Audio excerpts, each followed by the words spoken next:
Welcome to NCFM, Women Against False Accusations. This podcast shares truth about false accusations of sexual assault and abuse, revealing just how easy it is for the men in our lives to be falsely accused. You will hear true, heartbreaking, and sometimes shocking stories from the mothers, sisters, wives, friends, and advocates of men living the trauma of a society that has moved away from presumption of innocence. We invite you to join us as we take a stand for truth.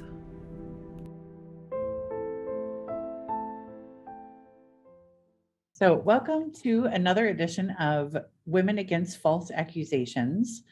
This podcast is sponsored in part by our parent organization, NCFM, which has been fighting for men and the women who love them since 1977.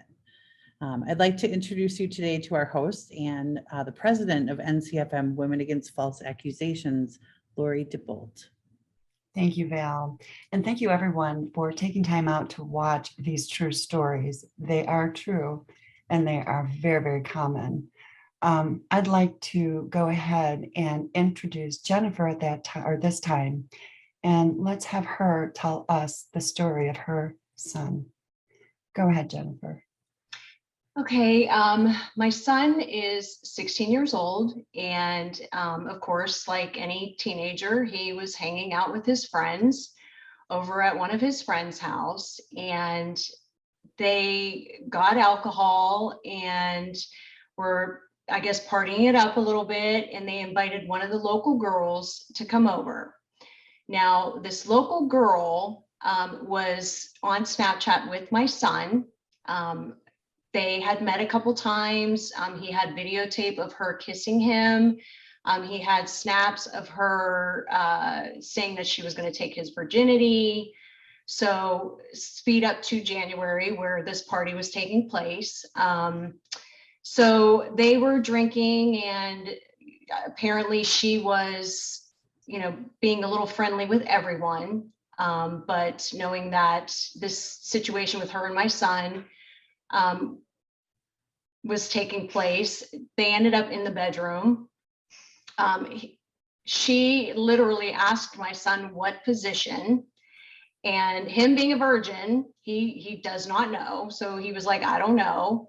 So she just decided to do it.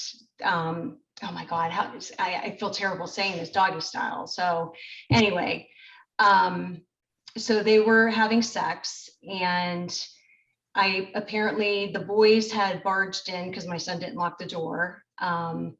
So they stopped having sex. They were getting dressed. The boys left, and they continued their little escapade. So after that, they went into the living room. She was fine. She was fine with everything, wanted to get something to eat, wanted to hang out with the boys, this and that. Well, then she ended up about an hour later having intercourse with one of the other boys. So this was between like 2 o'clock and 7 o'clock. So all of this happened, within that period of time. So later on, she wanted to go to another party. She called her mother and was asked for permission to go to another party.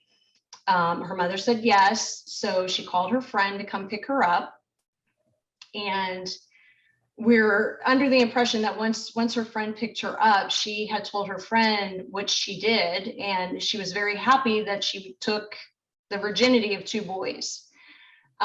So we're assuming that the girlfriend freaked out and called her mother and told her mother what happened, took her home, and her friend and the mother called the police. Now, during this whole time, this girl was at the boys' house. My son, thank God, got a videotape of her stating that she took his virginity and she consented. So that was a godsend, because 5 o'clock in the morning on Sunday, when the cops came to my house and told me that my son sexually assaulted some girl, the only reason he was not arrested was because he had that videotape of her consenting. So now my son's future is in the hands of a toxicology report. So I even expressed to the police, if she is willingly participating, drinking, going over to the boy's house, consenting to have sex, why is she not responsible? And the police said, because she was at the boy's house and they provided the alcohol. So my next question would be, what if the boys were at her house and she provided the alcohol? What's the difference? So my son was not one of the boys who bought the alcohol. My son, it wasn't our house. So, my son is being victimized, literally. So of course, needless to say, as a mother, I was devastated. This was an unbelievable nightmare that I could not believe came true, because I had told my son, we had had so many conversations about how women, you can be in a room with them, not do anything, and they can walk out of that room and accuse you of raping them. They could accuse you of anything. And this day and age, it is horrible that this can happen. So I don't want any mother to have to go through what I went through. I could not, for the whole week, I could not function. I literally woke up, sat down at my computer and researched about sexual assault and waited for my phone to ring, because I could not believe what was happening. And of course, I was not getting any answers. We were waiting for the police, somebody had to call. We were waiting for the toxicology report. So Jennifer, I have a quick question. Yeah. I just have a quick question. What was it that, first of all, thank you for having those conversations with your son. Yeah. But I'm super curious, and maybe our audience, it will be helpful for them too. What was it that prompted you to actually have those conversations? Like what were you seeing in society, or maybe even your own life experiences, that made it so important for you to warn your son about behavior like that? You know what? It is so crazy, because I don't even know how old I was. I had to be like my late teens, maybe. I saw a movie of a girl that had sex with a married man, and she pursued it. And she turned around and accused that man of rape, and totally ruined this man's life and his marriage, everything. So that was one thing.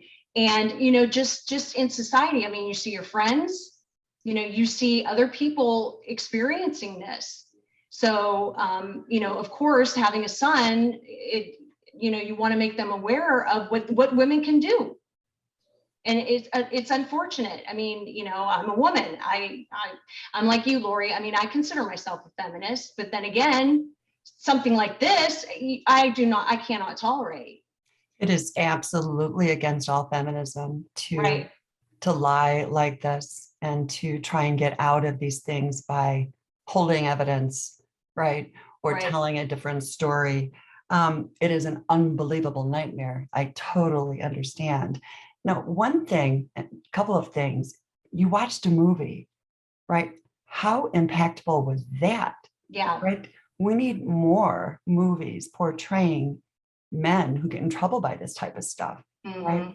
You think of all the movies now, and the woman is always the victim, and the man comes in and saves them, the Prince Charming, what have you. Right.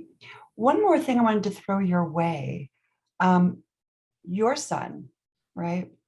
He's not in trouble with the law all the time. He's not drinking all the time, right? Most people think, oh, it must have been, his drinking all the time. But he's like a good kid. Yeah. Yeah. Right? So, yeah. My son goes to a private school. We're, upper middle class Americans. I mean, it can happen to anyone. It can happen to anyone. My kid's a great baseball player. He's well liked. Adults tell us, you have such a great kid. You should be so proud. And yeah, it was absolutely devastating. His future is at stake. Absolutely. Because I know we kind of cut you off with questions, but like what is happening now? Like, where are you at with the situation, and so what is he facing? I'll tell you, after meeting Lori and joining NCFM, I consider myself one of the lucky ones, because I hear these horror stories and my heart just breaks for these people, because we are very lucky. So after a few months, and we've been waiting for the toxicology report. So I can only guess, because we don't know, I can only guess that the toxicology report must have come back inconclusive, because they dropped the charges.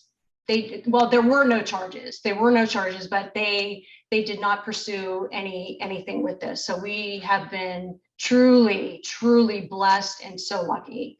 Yeah, because I can't even imagine what everyone else is going through, because I know what I went through. So if my son went to jail, I couldn't even imagine.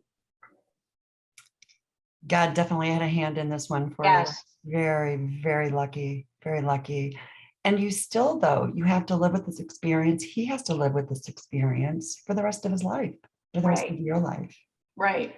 How did it feel? Like, tell me a little bit more about what you went through and what your son went through.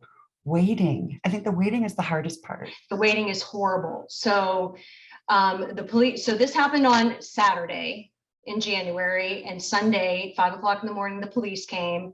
Monday morning, the police said, we'll get to you, we'll get back to you, this and that. But we felt that it was so severe and such a terrible situation, we decided to get a lawyer. So Monday we went to the lawyer's office, and I sat there and told the lawyer, and I should have never done this in front of my son, but I was terrified. I was terrified for my son. And I said, who's to say when these police can come and arrest him? Could they come to school? And they said they could come at any time. They could come to school. They could come at any time. So my son went to school every day, terrified. In fact, he texted me, probably it was 2 weeks after this incident. He texted me on a Wednesday and he said, "Mom, the police are here." So it was a whole different situation. The police weren't there for them, but it was a whole different situation. But because the police were there, he thought for sure they were coming to pick him up. Yeah. But I have to say, we are very, very lucky, because we've had a lot of support. So the principal, knows the boys who were involved. They're all good kids. They're all good kids. And so I knew my son was going to be okay. If something like that happened, I knew the principal would kind of know what to do and get in touch with me and everything. So, and that's another situation where I was very lucky, very lucky. Yeah. I highlighted that because I wanted our audience to know that this happens to everybody, right? I don't want to lessen a young men or a men with issues, right? Drinking, what have you. Yeah. I think that's just the general stereotype that the world puts on our men. So I don't want to lessen their pain. But she's drinking too. That's the whole thing. They're all doing the same thing. I wrote this down because I think Dawn Durrell said this. What makes your word more powerful than mine? That statement right there is just incredible. Absolutely. And there's a lot more of these he said, she said, right? And absolutely right. What makes your word more powerful than mine? Right. And as mothers and women of innocent men that are going through this, that is such a heartbreaking thing to have to wake up and realize, right? Her Yes. word does hold more weight, unfortunately. Yes. And it shouldn't be that way. Yeah. Due process for men is just, it's non-existent anymore, especially when it comes to situations like this.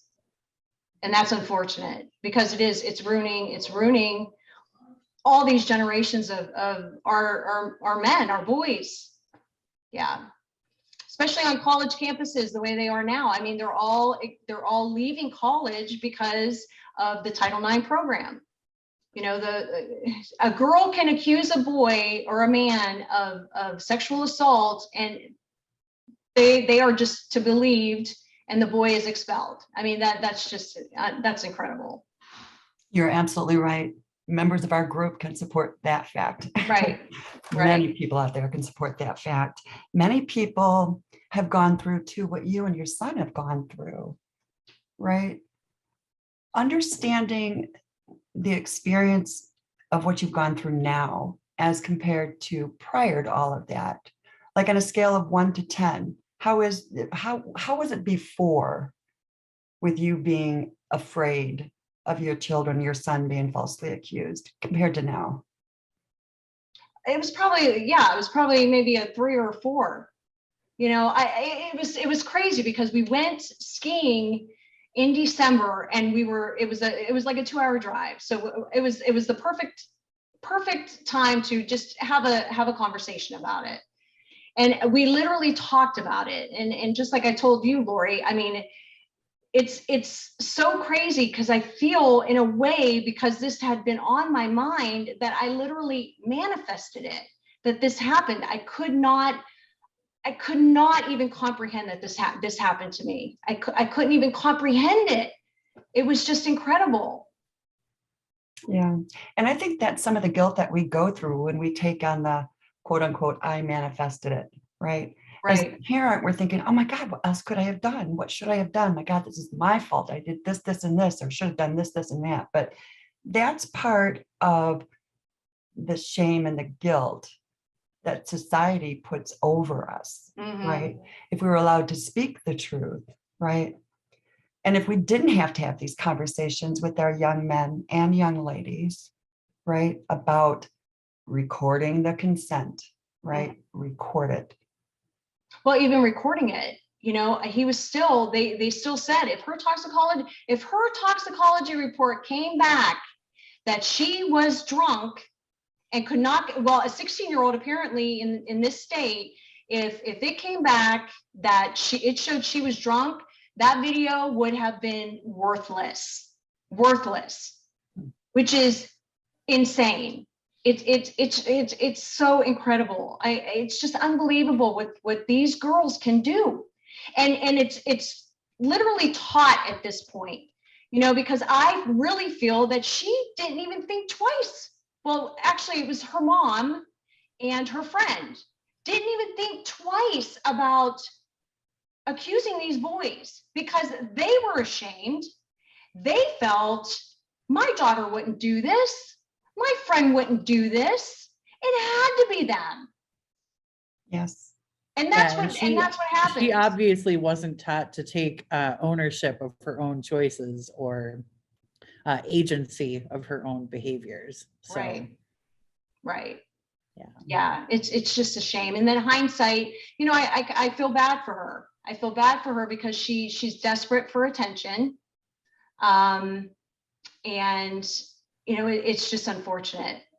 It's just so unfortunate. And a lot of, you know, that's the problem with social media today. You know, all these people want this attention, whether it's good or bad. You know, she loved everybody feeling bad for her and, you know, expressing things on social media. It's just crazy. Yes. Crazy. It absolutely is. Social media, I think, definitely helps, right? We have the Violence Against Women's Act, which if you read what's recently been passed, you'll understand that this is not for our men, it's against our men. Right? It's hurting real victims. And you're right, it's so easy in high school for these girls to say this, right? They're on social media. They see the Me Too stories. They see how much fame they're getting, right? And it's so sickening. It's so sad and heartbreaking. Yeah. Well, and to, nowadays, sexual assault, what does it mean? What does it mean? Assault is literally beating someone. So sexual assault is there's so many meanings for that. And it shouldn't be that way. We need a definition, and these kids need education, especially in high school, because what 16-year-old can identify a girl who's having mental issues or emotional issues or whatever. A boy can't identify that. They're just teenagers like the girls are. So to put that on a young boy, a young teenager, and accuse him when he's just doing what boys do, there definitely needs to be education about this, and there definitely needs to be some sort of definition. It can't be so vague. I absolutely agree, Jennifer. There definitely has to be a clear definition out there. They also have to understand what happens to the man if he's convicted. Are they aware that 7 to 10 years their life is gone? Mm-hmm. Are they aware that they could be put on a sex offense registry, which will control where they live, right? How they live, right? So much to this, so much. One of the things you also brought up earlier was, why is she not responsible? Right. And yeah, I was just going to say, it's not fair.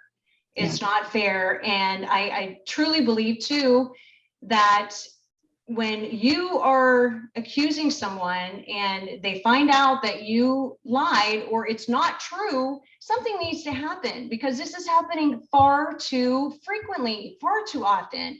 And the only reason it's happening like this, and the only reason these people can just throw this rape and sexual assault out there, is because no one is being held accountable. Right on, right on. We agree with you. There needs to be stiff consequences, right? Yes. And, the word out there is, well, if we put the stiff consequences out there, then the real victims aren't going to come forward. I'm saying, I bet you a lot of them are not coming forward because of what other reasons they may have. Right. Right. It'll save our men. Right. Right. Right. Well, and just like there's the registry, those women need to be on a registry so other men can understand this woman is accusing other people of assault or whatever. It's the double standards sickening. I agree. And I like that idea with the registry. I think it should only be made available to police and opened when there's a question. Oh, that's a great idea. Right? Rather than what they do with our registry now, where it's open for everybody, and it's pathetic. But let me get back to your son. Thank God you taught him well. Thank God he listened. Yeah. If there's one thing you'd like to tell our audience or maybe warn our audience about, what final word would you leave with our audience? It can happen to anyone. Don't think it cannot happen to you. My son, his friends are wonderful. His friends are great. I would have never in a million years thought something like this would happen. Now, social media, that's how my son met her. And that's how his friends met her. She doesn't go to the same school. So that's an issue as well. No one knows who this girl is. No one knows her family. And that was another thing with, when my son wanted to date, who is she? Who's her family? And she came out of nowhere. So there's another issue with all of this social media as well. You can say it over and over again, just like people had said it to me. You watch the social media, know what's going on, all of that. I tried. I have an only son, I have an only child. So he's the only one I have to concentrate on. And it still happened to me. It still happened to us. Yeah. So yeah, any parent out there, it can happen to you. You had just, I don't know. The only thing I could tell you is just talk to your kids. I did, but it still happened. Yes. So very good advice. So good. So brave of you to come through and talk with us about this and share your information. Thank you so much for joining us, Jennifer. I really, truly appreciate that. Thank you for you guys. Thank you. And best of luck to your son. Thank you. Thank you. Thank you. Thank you for listening to our true stories.